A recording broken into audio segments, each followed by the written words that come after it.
मुरली मनोहर नंद लाला भज गिरिधर गोविंद गोपाला भज गिरिधर गोविंद गोपाला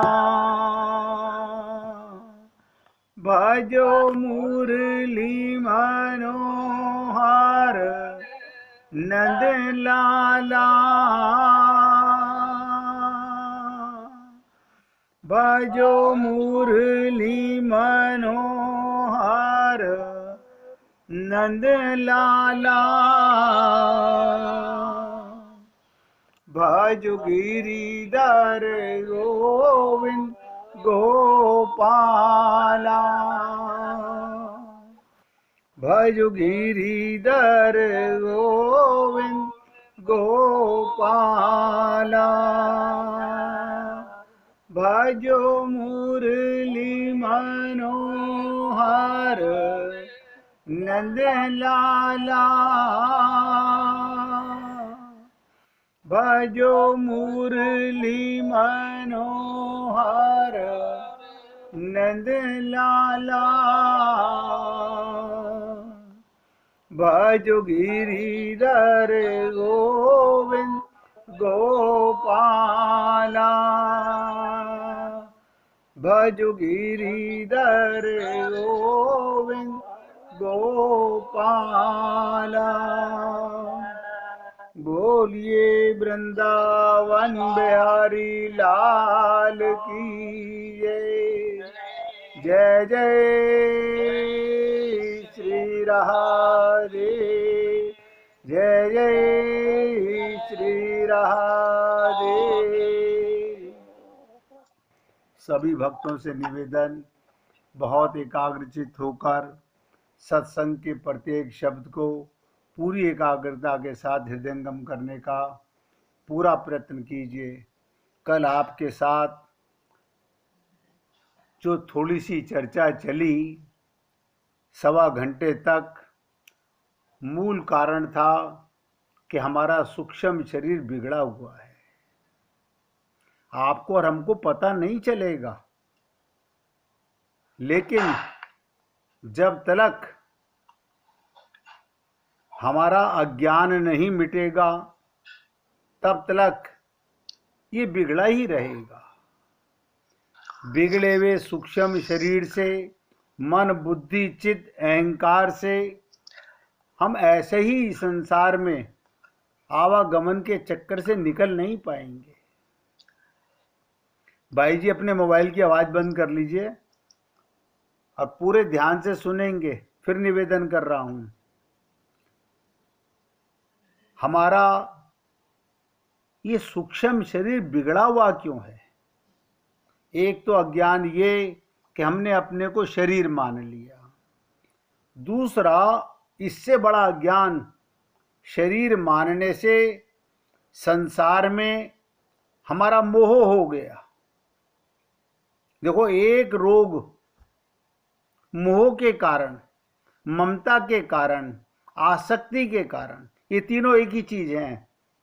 मोह भी वही, ममता भी वही, आसक्ति भी वही। इनके कारण कितनी चीज बिगड़ गई। हमारा मन बिगड़ गया, हमारी बुद्धि बिगड़ गई, हमारा चित्त बिगड़ गया और हमें अहंकार पैदा हो गया। क्या ये ऐसे ही चलता रहेगा? क्या कभी हम इससे बाहर नहीं निकल सकते? अरे क्यों नहीं निकल सकते? आज तक जिसने भी भगवान को पाया है, जिसका भी कल्याण हुआ है, उसने अपनी अज्ञानता को मिटाया है। अप दीवो भव, अपने आप को जाना है। मैं स्वयं परमात्मा का अंश, प्रकाश स्वरूप आत्मा हूं। आज आपके सामने एक और इसी संदर्भ में थोड़ी सी चर्चा बताना चाहता हूं और निवेदन करूंगा, मन को एकाग्र करके सुनिएगा। आप अगर किसी भी दूसरे कार्य में संलग्न हैं तो ये मान के चलिएगा इतनी बुद्धि हम लोगों के पास नहीं है कि हम 4 काम एक साथ कर लें। ये जो आप लोगों को शरीर के सुख सुविधा और सफलता, हम लोगों को अलग अलग सुख मिला हुआ है, अलग अलग सुविधा मिली हुई है, अलग अलग सफलता मिली हुई है, अलग अलग समय है सबके पास में। ये सब परमात्मा की तरफ से निर्धारित होता है। सब आप कोई अपने मन में कभी ये भ्रम ना पालें, ये मैंने इतनी मेहनत की, मेरे पिताजी ने इतनी मेहनत की, मेरे बेटे ने इतनी मेहनत की। करने वाला कोई और है, देवनहार कोई और है, लेकिन आप और हम लोग अज्ञानता के कारण, मोह के कारण, मन बुद्धि मलिनता के कारण परमात्मा की कृपा को उसकी नहीं मानते। और हमारी फल की चाहना, देखो कमाल की चीज है, हमारी फल की चाहना इसी दुख का कारण है। हम भगवान से क्या मांगते हैं, जबकि पता है होगा वही जो राम रचि राखा। हमारी फल की चाहत, हर व्यक्ति फल चाहता है। गुरु ने कहा इस देह में हरि मिलत हैं, यानी हरि से ज्यादा संसार की चाहत, माया की चाहत। कमाल की बात है, कितना बिगड़ा हुआ मन बुद्धि चित्त है कि भगवान की चाहत से ज्यादा संसार की चाहत है। हम सब जो चाहते हैं उससे उल्टा हो जाता है, आपके चाहने के कारण ही उल्टा हो जाता है। क्यों?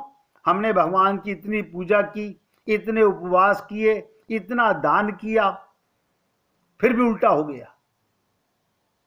और हमारी पूरी जिंदगी इसी नियम से भरी हुई है। सुख चाहते हैं, दुख मिलता है, सफलता चाहते हैं, असफलता हाथ लगती है। जितना चाहते हैं, हार के सिवाय कुछ हाथ नहीं लगती।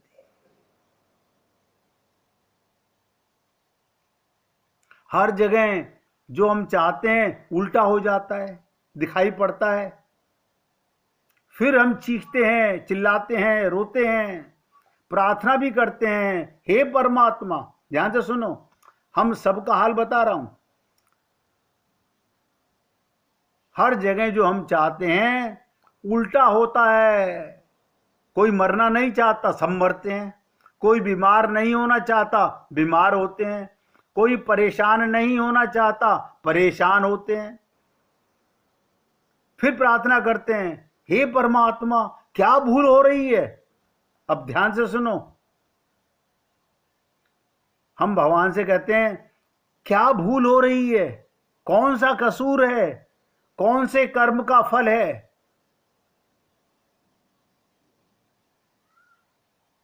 कि जो भी मैं चाहता हूं वो नहीं मिलता, उल्टा होता है। परमात्मा के सामने, और जो मैं सदा चाहता हूं, जिसके लिए मेहनत करता हूं, वो नहीं पाता। अब ध्यान से सुनिएगा, इस नियम को ठीक से समझ लें। जब भी आप परमात्मा के सामने अपनी संसार की चाह रखेंगे, तभी आपको उल्टा फल मिलेगा। बहुत ध्यान से नोट कर लो। हमारे पिताजी कहा करते थे, चाह चमारी, चाह चूड़ी, चाह नीचों से नीच, तू तो पूर्ण ब्रह्म था, जो चाह न होती तेरे बीच। ये चाह, ये डिजायर, ये कामना, और वो भी किसकी? बताइए। हम सब कहते हैं हम गुरु की शरणागति में, क्या खाक शरणागति में? शरीर का सुख, इंद्रियों का सुख, माया का सुख,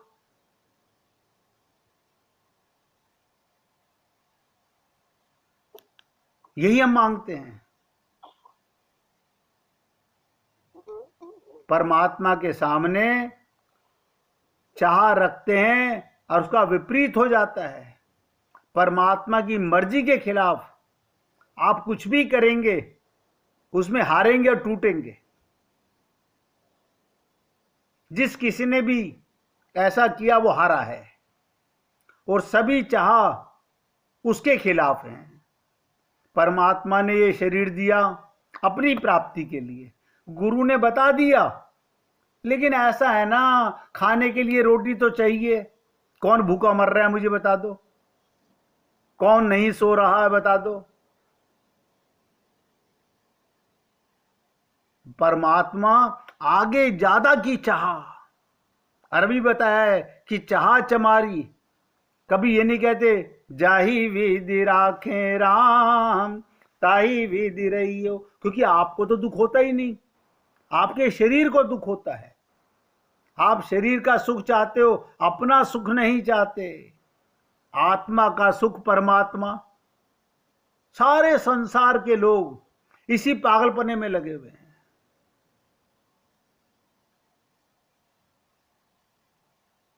इसलिए परमात्मा की मर्जी के खिलाफ आप कुछ भी करेंगे, उसमें हारेंगे या टूटेंगे। वो सभी चाह उसके खिलाफ हैं। ऐसी कोई चाह नहीं जो परमात्मा के खिलाफ ना हो, होगी ही। कारण क्या है? हमारा ज्ञान ही गलत है। हमारा जन्म से, ध्यान से सुनिएगा, हमारे बड़े भाई नरेंद्र जी ने क्या कहा था एक दिन, कि अगर हमको बचपन से ये ज्ञान होता कि हम आत्मा हैं और परमात्मा ही हमारा संबंधी है, परमात्मा की प्राप्ति के लिए ही, अब माना हमने गलती हो गई हमसे, हमारे पेरेंट्स से गलती हुई या हमारे संस्कारों से गलती हुई, कोई बात नहीं। कहते हैं ना, जब आंख खुले तब सवेरा। अब जाग जाओ, अभी क्या बिगड़ा है? परमात्मा ने तो कहा अंतमति सो गति, अंतमति सो गति। और लोग क्या तारीफ करते हैं, वो बहुत दुख में मरा, वो तो सुबह उठा ही नहीं, इतनी अच्छी मौत। बताओ मतलब आदमी ये सोचता है कि क्या खा के क्या पी के वो सुख से मरा, ये जिंदगी मिली थी। ये नहीं कहते वो भगवान को पा करके गया, उसे मरने से पहले आत्मज्ञान हो गया, भगवान के लोक में गया होगा। ये मन में भावना नहीं है।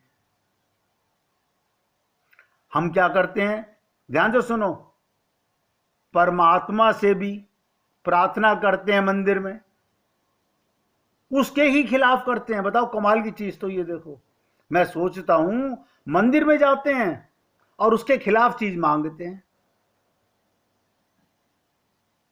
घर में कोई बीमार हो, हम परमात्मा से कहते हैं इसे ठीक कर दो। किसी की शादी नहीं हो रही हो, परमात्मा से कहते हैं इसकी शादी कर दो। अगर परमात्मा सब कुछ करता है तो ये बीमारी उसके द्वारा दी होगी ना। जो बीमार है वो भी शादी नहीं कराना चाहता, वो भी मकान नहीं बनाना चाहता, वो आपको ये शरीर का दुख, माया का दुख, काया का दुख देना चाहता है। हम उसके खिलाफ डिमांड करते हैं। कारण क्या है? आत्मज्ञान नहीं है। और जब हम कहते हैं इसे ठीक कर दें भगवान से, तो हम ये कह रहे हैं हम तुमसे ज्यादा समझदार हैं, सब नोट करो, सब बुद्धिमान हैं। कहते हैं हम आपसे कह रहे हैं ना ठीक कर दो भगवान, जो कहोगे करेंगे हम, मतलब भगवान को रिश्वत दे रहे हो। हम ये कह रहे हैं हम तुमसे ज्यादा समझदार हैं। क्यों? तुम्हें तो बहुतों को देखना पड़ता है, तुम्हें याद नहीं रहेगा, जताने आए हैं। और तूने हमसे सलाह क्यों नहीं की इस आदमी को बीमार करने से पहले? भगवान तुमसे पूछ के मारेगा, भगवान तुमसे पूछ के बीमार करेगा। अब भगवान से प्रार्थना कर रहे हैं, अब इसे बदल दो। हमारी सब मांग, हमारी सब प्रार्थनाएं अस्वीकृतियां हैं, जो हैं उसका हमें स्वीकार नहीं है। हम अपनी भूल नहीं देखना चाहते, हम अपना अज्ञान मिटाना नहीं चाहते। और ध्यान रहे, ध्यान से सुनिएगा, उसका जब तक हमें स्वीकार नहीं। एक कुंती, बताइए, पांडु की पत्नी भगवान से कह रही है, विपदा, हे प्रभु मुझे दुख दो।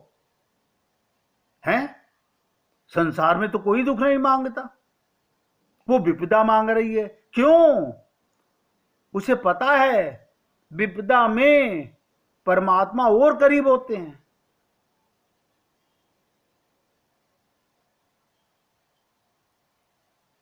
उसका ध्यान से सुनो, उसका जब तक हमें स्वीकार नहीं, जैसे भगवान रखे, जब तक जो भी हम चाहेंगे उससे उल्टा होगा। या तो भगवान जैसे रख रहे हैं, जिस हाल में रख रहे हैं, जिस दिन जो भी, उसका हमें पूरा स्वीकार है। अब बताइए, भगवान ने किसी को उठाना है, उसके घर में किसी की शादी है, हम कहते हैं भगवान अगर कल उठा लेते तो तुम्हारा क्या बिगड़ जाता। मतलब वो आज अपनी चीज मांगने आ गया तुमसे, तो कल आ जाते तो क्या बुराई थी। मतलब हम भगवान को भी कटघरे में खड़ा रखे रहते हैं। और ये हम सब लोग बुद्धिजीवी अपने को समझदार समझते हैं। ईश्वर को बिना माने भी कोई आस्तिक हो सकता है। हम परमात्मा को नहीं मानते, आस्तिकता फिर भी हो सकती है। ईश्वर को मानते हुए भी, ध्यान से सुनो, करोड़ों लोग, कितनी बात बताऊं मैं आपको, ईश्वर को मानते हैं और करोड़ों लोग नास्तिक, करोड़ों लोग नास्तिक। ऐसे ईश्वर को मानने का क्या फायदा। आज ये नोट कर लेना अपने हृदय में भी और डायरी में भी, आस्तिकता का अर्थ क्या होता है? सर्व स्वीकार भाव। बस जैसे प्रभु रख रहे हैं उस हाल में खुश रहना है, जो है उसके साथ राजी होना है। अब देखिएगा, शरणागति को समझ लीजिए। आज मुर्दा नदी में बहता है, जहां नदी ले जाती है।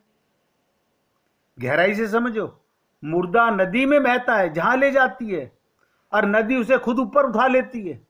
कमाल है, आदमी तो डूब जाता है और मुर्दे को नदी ऊपर उठा लेती है। कारण क्या है? जिस दिन कोई व्यक्ति इस अस्तित्व में, परमात्मा में, ध्यान से सुन लो, बहुत गहरी बात है, जिस दिन कोई व्यक्ति परमात्मा में मुर्दे की भांति हो जाता है, मतलब भगवान को कभी कटघरे में भगवान से कभी कुछ नहीं मांगना, मांगन से मरना भला, मत मांगो कोई भीख।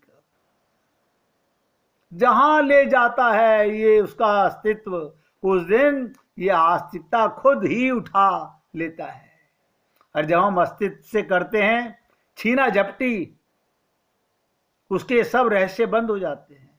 देखो कमाल है, आदमी मन बुद्धि चित्त इंद्रियां काम कर रही हैं, और देखो अंदर बैठे आत्मा परमात्मा, वो कोशिश कर रहा है तैरने की, वो डूब रहा है।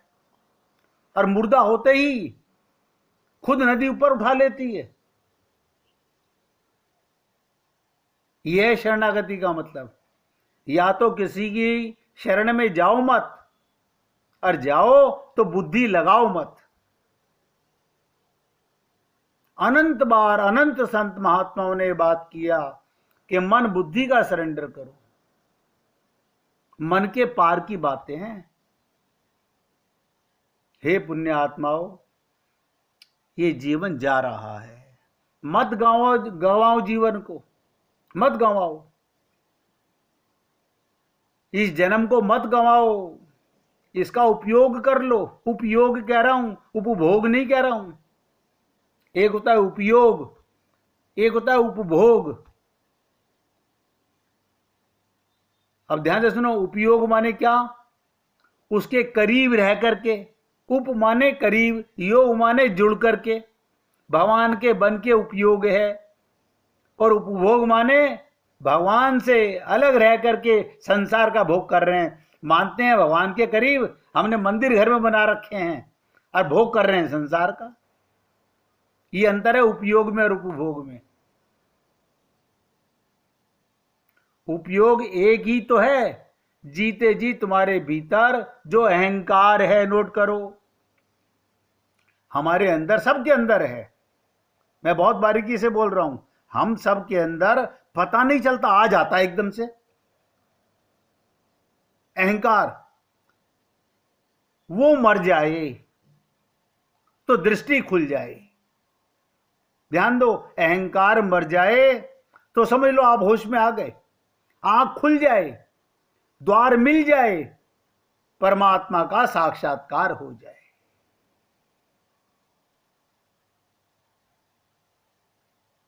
देखिए, मैं तो अपने शब्दों में आपको बता चुका, कल भी आपके साथ डिटेल में 1.25 घंटे तक यही निवेदन किया था, फिर आपसे निवेदन कर रहा हूं, अगर किसी को अभी भी समझने में कुछ अंतर आ रहा है, वो पूछे, एक बार नहीं 10 बार पूछो,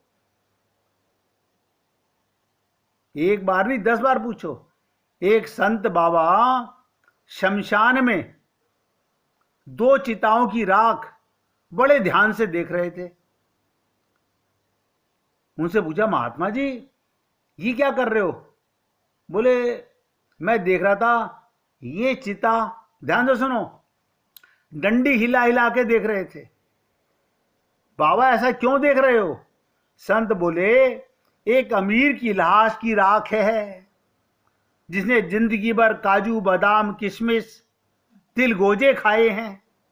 अरे गरीब की लाश है, जिसे 2 वक्त की रोटी भी बड़ी मुश्किल से मिली, मगर इन दोनों की राख एक सी है।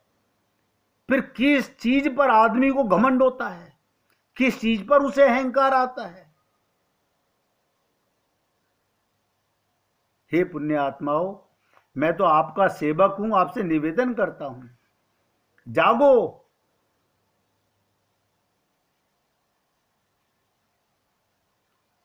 अब जो बात बताने जा रहा हूं, गांठ मार लो। मुझे भी नहीं पता मैं कब तक सेवा कर पाऊंगा, कब मेरा सांस पखेरु हो जाएंगे, मैं क्या जानूं। ये उसकी क्रिया है, जब तक वो सेवा करा रहा है, ये सेवक उसके प्रेम का पानी पिला रहा है। क्या करना है? स्वयं को भगवान के साथ जोड़कर, नोट कर लो, अब तक बहुत जोड़ लिया, माया और काया और संसार के साथ बहुत जोड़ लिया। स्वयं को भगवान के साथ जोड़कर जरूर रखें, उसके साथ कोई ना कोई संबंध बना के रखें। क्यों? ऐसे क्यों? हमारा इतना लंबा चौड़ा परिवार है, कमाल की बात है, किसी से पूछो सब यही कहते हैं हमारा इतना लंबा चौड़ा परिवार है। अरे बाबा, भगवान से बड़ा परिवार है। अगर भगवान से जुड़ जाओगे तो सारा संसार जुड़ गया तुमसे, सारी सृष्टि जुड़ गई तुमसे। ऐसे कैसे जुड़ जाएं भाई? यही तो हाल है हम लोगों का।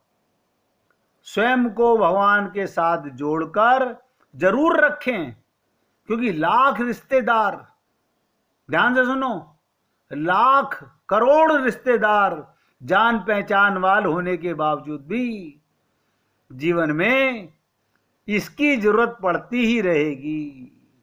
परमात्मा के बिना काम नहीं चलेगा। और जहां कभी भी कोई साथ नहीं होगा, वहां वे आपके साथ साथ निभाता दिख जाएगा। भगवान वो हाथ है जो जताता नहीं, पर सदा साथ रहता है। मैं कई बार अपने हृदय में रोता हूं कि देखो मेरे मुख से परमात्मा कैसे कैसे शब्द बोलवा देता है, ये उसकी कृपा है। मैं तो रोज आपसे निवेदन करता हूं ना, मैं आपका सेवक, आपका दास हूं, परमात्मा ने नियुक्त किया आपकी सेवा के लिए। लेकिन हे पुण्य आत्माओं, अब डिसीजन लेना आपके हाथ में है। अगर मन में कोई उलझन हो, देखो कैसी कैसी विचित्र बातें आती हैं। अगर मन में कोई उलझन हो, निर्णय लेना मुश्किल लग रहा हो, समझ नहीं आ रहा, खोपड़ी खराब हो रही है, हाँ भैया भगवान के बाप हो तुम, तुम्हारी खोपड़ी नहीं किसकी खराब होगी? डिसीजन लेने वाला ले चुका।